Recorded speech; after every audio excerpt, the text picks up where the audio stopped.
What's going on, everybody? Give me a thumbs up if you could hear me, because sometimes the audio gets crackly. Apparently, last time it was a little crackly. That was my voice, not the audio. But give me a thumbs up if it's all good, and then we'll get it cracking on Facebook too. Let's just hope it is.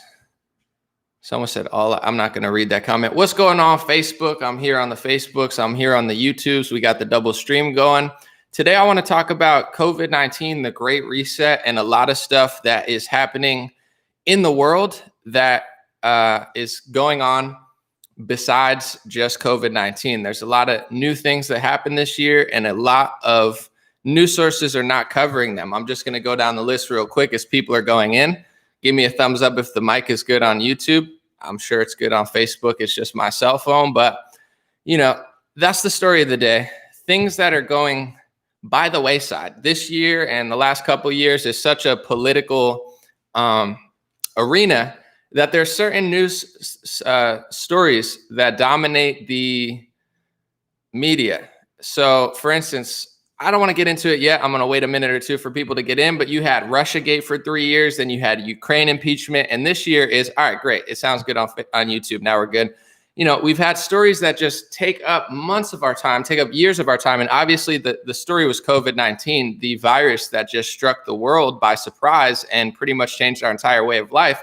But what I'm going to do today is talk about how the media social engineers both sides, even the people that think they're fighting it, including myself sometimes, get caught in the narrative. Even if you're defending yourself from their narrative, you're still in the narrative. And there's so much stuff going on in the world. I'm going to name a few. And we're going to go down the list and talk about them because I feel like you just don't see that much media talking about them. So the first one is the financial restructuring of the world, basically, but especially of the country. Some people think it's going to lead to inflation, a collapse. There were $1 trillion bailout bills. We're going to talk about that, the financial restructuring of the country and the world. We're going to talk about lockdowns, quarantines, social isolations, mask mandates, contact tracing, the rollout of 5G in the United States, mRNA vaccines, which are now on human markets for the first time ever, the digital learning dominance. Now, instead of physically learning, you have digital learning pretty much taking over the country, the small business closure that we've talked about several times, congressional norms completely changing, how Congress has operated since really forever. Completely changing this year. You had voting and election norms changing this year, which I know a lot of people in my audience care a lot about, the change in the election, and also the social restructuring of America. These things are so important. These things are changing all around us. And anybody who tries to talk about them in an honest light, they make up names. They call you a conspiracy theorist. Maybe they say you're a far right-wing lunatic or something. It's like these things are really happening. It's not a figment of my imagination that they're rolling out an mRNA vaccine, and there's companies like CRISPR, CRISPR, I believe, which is a genetic modification company that they've been working on. It's not a figment of my imagination that President Trump signed an executive order to roll out 5G. I'm not going to talk about the health effects of it, because if you do that, they'll just destroy your life, take down your page, and call you a conspiracy nut. I'm going to just talk about the technological aspects of it, which are, this system has been used in China for a while now to basically control the people. They have a social score, and a lot of their facial recognition programs, they roll through 5G. It's not my opinion. It's not a conspiracy theory. It's not a lunatic thing to mention. It's a factual statement about a technology restructuring that has radically changed not only China, but now that it's come to America. Interestingly enough, we not only adapted the COVID-19 virus, as President Trump calls the China virus, we've adapted Chinese communism. We're basically being held captive by our government the same way that the Chinese citizens are. And I find it very interesting that the same technology used to hold the Chinese citizens in place is now being used against us here in America. So that's what we're going to talk about. The news stories this year that just blew over people's heads because of the COVID-19 took dominance. And then we're going to try to work it through together. Then I'll answer some questions about how we could hopefully potentially change this, because this is, in my opinion, maybe the pinnacle of humanity. Before this year, we had just booming technology. We had freedom. We had the ability to really create and order food on a digital device, supercomputers in our hands. So this is like the pinnacle of human civilization. And we just got walloped in the face. And now the normal conversation that's being had is so low level. And, it's hard to get out of. Russia collusion, Ukraine impeachment, COVID, the election. And there's some big stuff going on behind the scenes, and we're going to talk about it. So let's see what you guys are saying. We'll give some shout outs. I'm going to take a few sips of my coffee, some shout outs on Facebook, some shout outs on YouTube, and then we'll begin. Who we got? Andrea said, I don't want to learn Mandarin. I agree. I have enough going on. I don't want to learn Mandarin either. What's up, Jason? We got Monica Yu on YouTube. We got Dick Fickle. Okay, you're going to get me in trouble with that name. But Amy Kelling, what's going on? Rob said, cheers, bro. Rob Wild. God bless. Jet Digital, what's going on? I like the cross. Monica said she likes my impressions. I'm good. I love YouTube and I love Facebook because it's fun. I hate Twitter. I don't know what it is. I try to be funnier. I try to be like edgy on Twitter, and everybody just gets mad at me. At least here I could do impressions and be funny. I do the same thing in text format and everyone gets mad at me on Twitter. And I'm thinking to myself, I'm like, people are like, don't say that word. You're going to get banned. I was like, my dream would be to get banned on Twitter. My dream is to get banned on Twitter. I would love that. It would change my life for the better. I would focus on YouTube and Facebook and Instagram, and I'd make more videos. I'd go out in the sun more. I wish I could get banned on Twitter. The problem is if you get banned on Twitter, usually Facebook and YouTube follow. So that's the only problem. But people are like, don't say that. Don't call someone that. I'm like, I wish they would ban me. That would make my life 10 times better. What's going on, Alicia?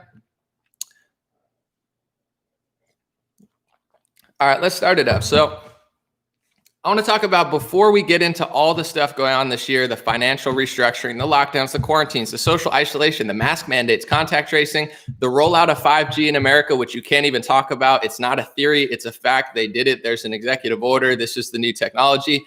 mRNA vaccines. It's not a conspiracy theory. It's a fact.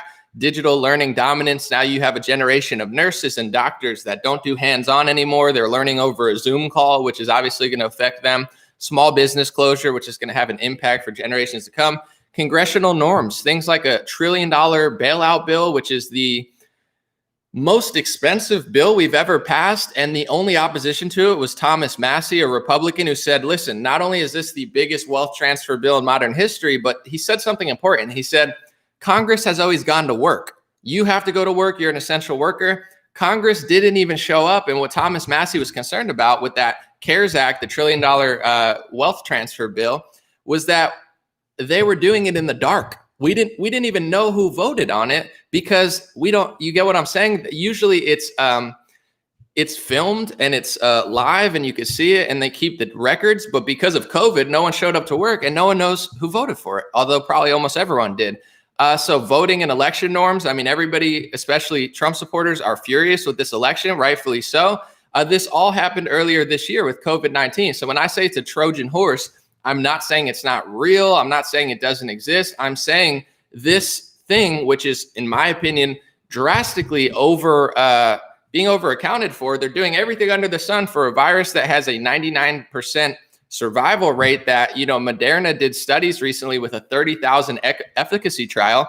And I believe in the 30,000 person efficacy trial, in the placebo group, 185 people showed symptoms. That means over 28,000, 29,000 people didn't show symptoms. This is a virus so bad that literally most people don't even know that they have it. I mean, and this is an excuse to do all of these things. It's a Trojan horse, folks. And I don't know any other way to sugarcoat it. It's like everything under the sun is being put in the Trojan horse of COVID-19. They're blasting it through. And for generations to come, any negative health impacts of anything that I'm talking about in this thing is going to be blamed on COVID-19, because it's a new virus. And while they have this new virus, there's 20 other things that we're doing that's new. And they're not going to break down which one is causing what came from the financial hardship. They're just going to label it COVID-19 and keep it pushing. So we're going to do some honest reporting on it. Before I do that, I want to talk about how the media, is socially engineering both sides of the aisle. Your favorite people are really being controlled by the media. The right-wingers who complain about the media the most, the media is their baby daddy, because there's certain narratives that just dominate the discussion. For instance, I always bring up Russia collusion. Not even the attack on the president of the United States. They were trying to say he worked with Russia, get him out of office, spying, all that stuff. That's damaging enough. Obviously, I don't need to tell people who like Trump the negative impacts of everything that they did with that. Maybe even greater than that is the psychological bamboozle of that, which is 3 years wasted, 3 years in the pinnacle of humanity when we have mRNA, DNA technology. I mean, we have shuttles that are flying up and landing for the first time ever. We have planes, we have drones. We could be doing a million things with our power. The smartest people in our country could be solving so many crises in our own country, but instead we spent perhaps trillions of dollars, if you really add up all the time and money and energy wasted by news companies, people who make $1 million salaries, on talking about an issue that, if I brought it up right now, Russia collusion, no one cares. Democrats don't care about it. Republicans don't care about it. It was a total waste of not only obviously money and time, but energy, just human energy in the pinnacle of civilization, wasted on talking circles around something. So it's like the Democrats, they said, Mueller's going to save my life. And you had a bunch of hipsters in Brooklyn drinking oat milk lattes like me and getting Mueller tattoos like he's like freaking Batman or something. And that's embarrassing. I don't have to tell you much about that. And then you have right wingers who were trying to defend the president.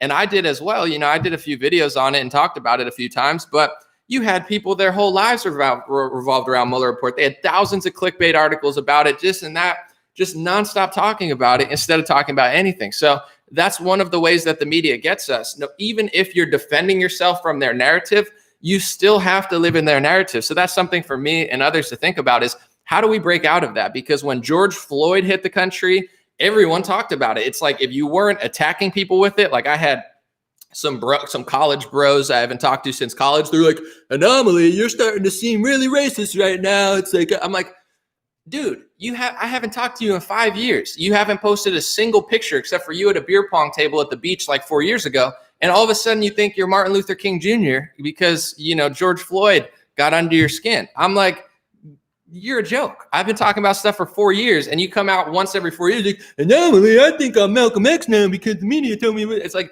cool, bro, cool. But in general, it's like, if you're not on the attack with the narrative, you're on the defense with the narrative. But we still live in that world. We still waste our time and energy, which is something to think about, because they're great at, and this is why even Trump, I've been doing some videos that are critical of him, and people are, most people like it, but some people are getting upset. They say, Anomaly, it's not his fault. Anomaly, he says the vaccine's not going to be mandatory. First of all, it doesn't matter what he says as far as states and corporations and Supreme Court. But second of all, it's not even like a full-blown attack of Trump. Like, it's all his fault. I'm just saying, like, I'm talking about these things. I talk about weather modification. I talk about the mRNA vaccine. I talk about his role in it. And it's bigger than me. It's bigger than Trump. It's like, people only want to live in Trump world. And I understand why. He's a fantastic character. But it's like, at a certain point, the world is bigger than Trump. Although he pretty much dominated it for 4 years, people can't even fathom anything outside of that bubble. It's like, this is all happening one way or another. I don't want to be the bearer of bad news, but that's what we're going to do today, is talk about things that are not being talked about. And that's how they trap you. Even if you're defending, say Trump is a great guy and he's really trying to do what's right. They use him. The media knows how to use him, whether he knows it or not, whether he can stop it or not. He might not even be able to stop it, because he's like the fall guy. And I'm not saying he's in on it. Some people think he is. Some people think he isn't. I'm just saying, say he's fighting for our freedom. He's still the fall guy, because they blame him for everything. You do the vaccine, then we'll blame you for it. We'll say you're rushing it. Then we'll say you're not doing it fast enough. You didn't shut down. You did shut down. The liberals just go back and forth, and you try to please them. Is like Lucy with the football. I've said it a bunch of times. It's a good analogy. It's like, well, Trump's doing it to it's like, you can't please people that aren't based in reality. So it's like, they've used him as a way to completely brainwash the left wing. Now the left wing doesn't know anything. They're like, I don't know. Like, it's sad. I actually feel bad for them. And the right wing is constantly on the defense. So before we get into it, that's kind of what we have to look out for, is how they use, the media to control us. Even if we think we're fighting it, we're still living in their world. We're still talking about their topics. And we never really focus on some of the biggest things that happened this year that I've really, if you want to be quite honest, probably half of what I'm about to talk about has really not been covered by most, Republican media that I see. And if it has, a few times.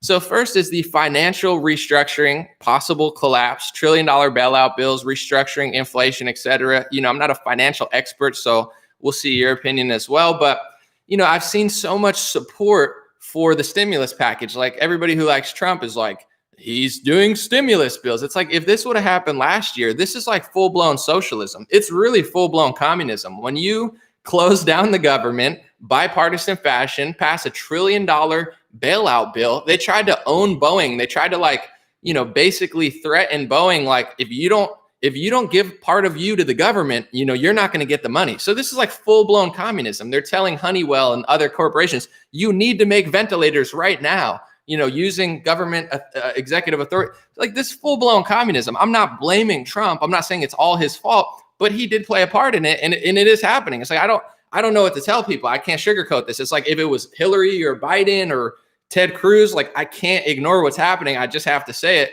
But people are like, they don't want to admit it. They're like, he got the money to the people. I'm like, this is like full blown communism, folks. It's wild.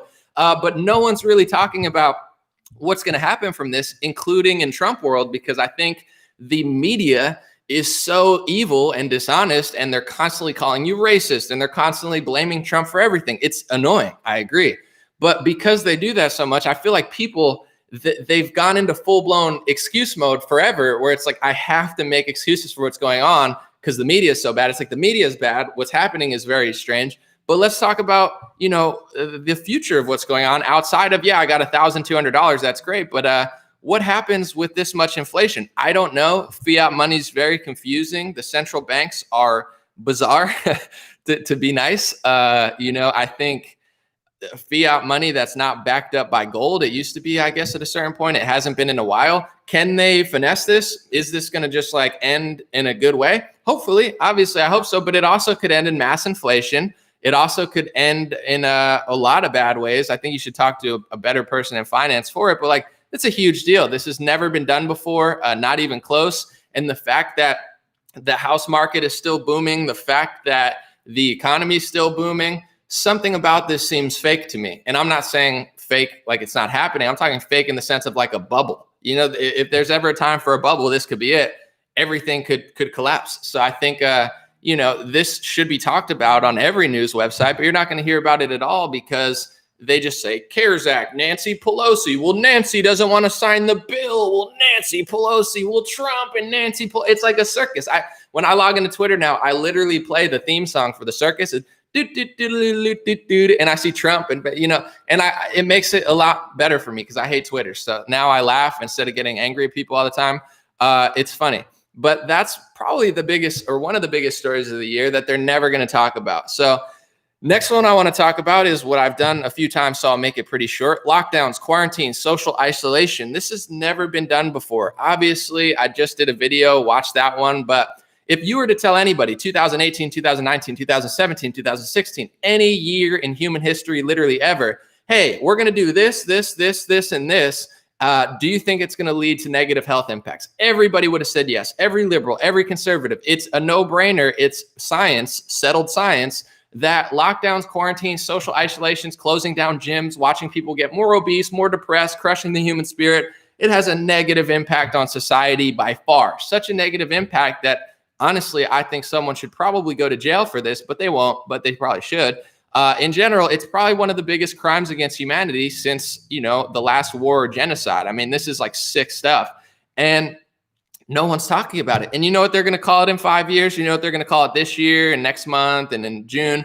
They're going to call it COVID-19. So, it wasn't the lockdowns. It wasn't the tyranny. It wasn't the government. It wasn't the multinational corporations holding you ransom for a vaccine. It was COVID-19. So the negative health impacts that are going to come for the next 5 to 10 to 20 years from all of the lockdowns, quarantines, and social isolation is going to be called COVID-19. Why is that? Because COVID-19 is new this year. That's new this year. And they just group it together, call it COVID-19. And that's all you're going to hear about in the history books is COVID-19 did all this. The virus. It wasn't the virus. It wasn't COVID-19. It was the government's response to COVID-19. It was the corporate response to COVID-19. It was the social media response to COVID-19. And to be quite frank, it was the public's response to COVID-19 due to the information that they were being fed. That's what did all this, not the virus itself, the response to the virus. Trump was talking about this months ago. He said the cure might be worse than the virus. He hasn't said that in a long time. But when he said that, he was right. The cure is worse than the virus, and we're never going to hear about it. It's just COVID-19. The same thing is with mask mandates. If you check, you could check studies. They've been done for decades. A recent one was done from somewhere in Europe. I forget where, but there's pros and cons to wearing a mask. I could go over a few. It's basic science that any amateur scientist could tell you. The pros of wearing a mask is if you spit or have huge droplets, your huge, disgusting droplets don't go all over the place. So if you sneeze, for instance, and you don't cover your mouth, now you have a face diaper. It's like if you poop your pants and you have a diaper on, it's like, oh, I pooped my pants and now it didn't go all over the floor, because I have a diaper on. It's the same thing with big droplets. It's like, well, now your droplet doesn't go all over the place. The cons of a mask are pretty obvious. Like, first of all, the size of the particle is so small that the mask doesn't do anything. It's not 100% closing off your face, so it still leaks out. The fact that if it's dirty, now you have dirt in front of your face. If that dirt combines with like a wet, moist air and you sit it in front of your face for 5 hours, I mean, obviously has negative health impacts. And this is not my opinion. This has been covered by people, including Fauci for his career until this year, that there's some pros, there's some cons. And before COVID-19, his idea was the cons outweigh the pros, or they're about even, so let's not do it. And now he says, do it.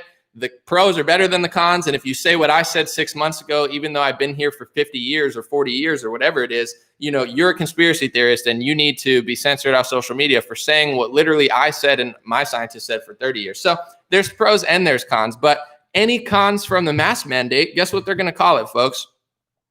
COVID-19. So because COVID-19 is new, it's the Trojan horse that will take the fall, like Trump is the fall guy for the elites. Whether you love Trump, whether you don't like Trump, whether you think he's the hero, whether you think he's a sneak, one thing is for sure, he's the fall guy. I'm not blaming him. I'm just saying everything that they've ever done, they blamed on Trump. Everything that they've done the past 60 years, it's Trump's fault. Everything that they're doing now, it's Trump's fault. Vaccine, Trump's fault. He didn't do it, Trump's fault. He did do it, Trump's fault. COVID-19, Trump's fault. He killed everybody. He's the fall guy. In this story, whether you love him or hate him, he is the fall guy, just like COVID-19 is the fall guy for literally everything that happens this year. And this is not a revolutionary year because of COVID-19.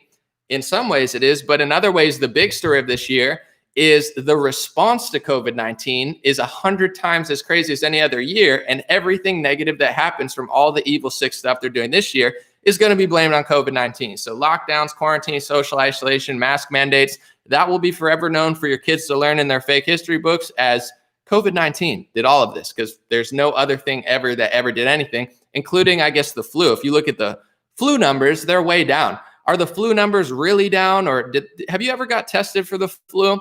I haven't. I've had the flu. I've had the flu 4 or 5 times in my life. I've never been tested for it. So how did they know I had it? Did I get counted in the flu list? I'm not sure. I don't think it was that accurate of a test or a number. But now, because it's politically and financially convenient, they just group a lot of that in with the COVID. So, I mean, you can fall off a motorcycle with COVID-19. You died of COVID-19. You have cancer and COVID-19. You died of COVID-19. You never had a COVID-19 test. Well, you have COVID-19. You coughed and you were near somebody. That's COVID, literally. In multiple states, if you have a cough and you were near somebody with COVID and you tell a doctor that, they can give you a positive COVID result without ever even getting a test, let alone the PCR test. Listen to Carrie Mullins, the founder of that. He talks about what he thinks of Fauci. He talks about what he thinks of the test. Don't get it from me. Get it from the guy who invented the test. But I don't even want to talk about that because you can't, because you know what it is? It's COVID. So that's what people are going to learn. Contact tracing is very, very creepy. I don't need to tell you that much about that. But yeah, it's great. Just, this virus that even in Moderna trials is so benign that 29,000 plus of the people in it, I think it was a 30,000 person trial, 185 people in the placebo group showed symptoms.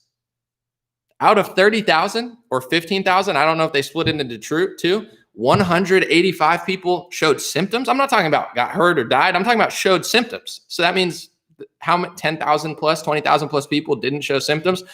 This is where we need social, whatever it's called, contact tracing. It's so necessary. We need to do all this. If you could convince people for that, that's fine, but that's not what I'm going to do here. But what I find is interesting is the one thing that got David Icke banned on Facebook. It's the one thing that gets people banned on YouTube. And I'm not going to talk about it in the way they talked about it. So hopefully they won't ban me. Thank you guys for the super chats. I'll have to read them later. I apologize, but I'm in the zone right now. Is the 5G rollout? I'm just going to say it. This is not my theory. This is not, I'm not talking about anything other than this literally happened. I'll read it right off the White House website. This is in March when no one was paying attention because of COVID. Trump signed a bill. It was called the Secure 5G and Beyond Act of 2020, which requires the president to develop a strategy to ensure the security of the next generation mobile telecommunication system and infrastructure in the United States, and to assist allies and strategic partners in maximizing the security of next generation mobile telecommunications and infrastructure.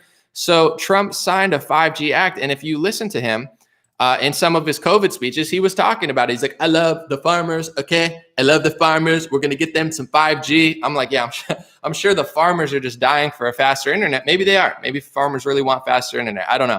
But in general, it's like this happened and no one even knows about it, because if you talk about it, they say you're a conspiracy theorist, or they say you're crazy for even mentioning it. So what I want to do is read. This is not my theory. This is not some sort of kooky guess at what's going on. This is a factual statement about what China has been using for 5G for years. It's a control system for China. It's their telecommunication system that they use to implement a social credit score, facial recognition, and things that are very similar to contact tracing, except for control means as opposed to public health means. So I'm going to read it off the Diplomat. It's a website. It says, exporting China's social credit system to Central Asia. So they're talking about exporting it basically. And it says, China has been busily creating an elaborate digital system of governance since Xi Jinping came to power. This system is set to come, and I'm going to scroll. All of this is part of China's digital piece of the Belt and Road Initiative to expand sharing information and export Chinese technologies. The introduction of 5G will provide the necessary speed and support to digitalize governance. Okay, hold on one sec.